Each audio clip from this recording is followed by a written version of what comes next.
Hello everybody, today we have a quick little update for you based on the big occurrences that happened over the weekend and this week in regards to HHN, hopefully all leading up to an announcement this week. But we'll cover all that up next.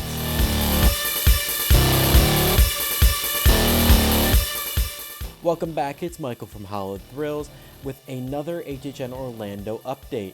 And before we get into that, make sure you subscribe and hit the bell notification icon to keep up to date on all things theme parks.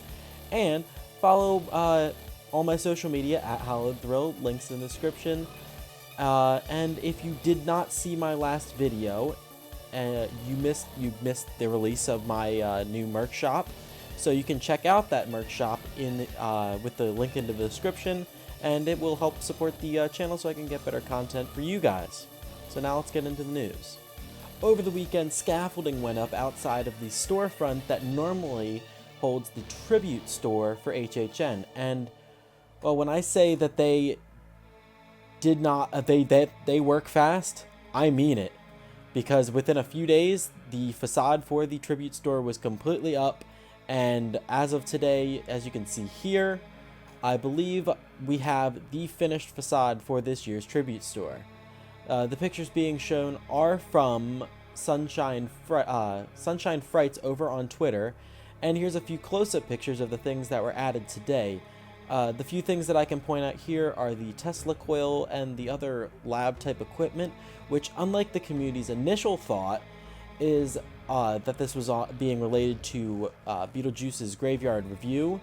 It actually seems to be hinting more towards the Bride's House, the Universal Monsters Bride's House that we have been getting rumored for throughout the entirety of this year.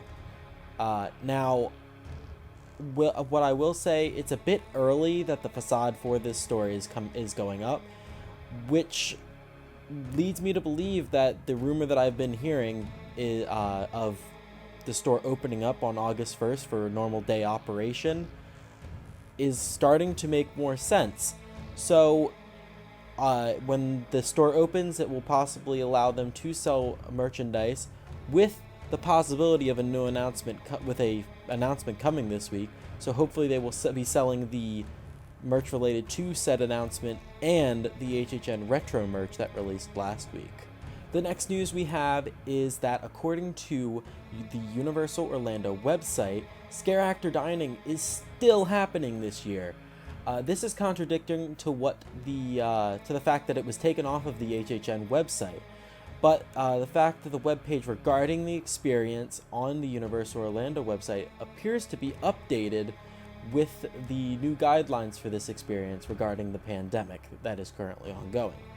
This leads me to believe that we will still have this experience at the event this year, which, when this was discovered, made a ton of people happy due to it being one of their favorite experiences to do during the event. And also, one major change that I saw in the new guidelines is that for the Scare Actor Dining, that the scare actors for the most part will be secluded to one area of the restaurant where you can go up and take a picture while remaining socially distant.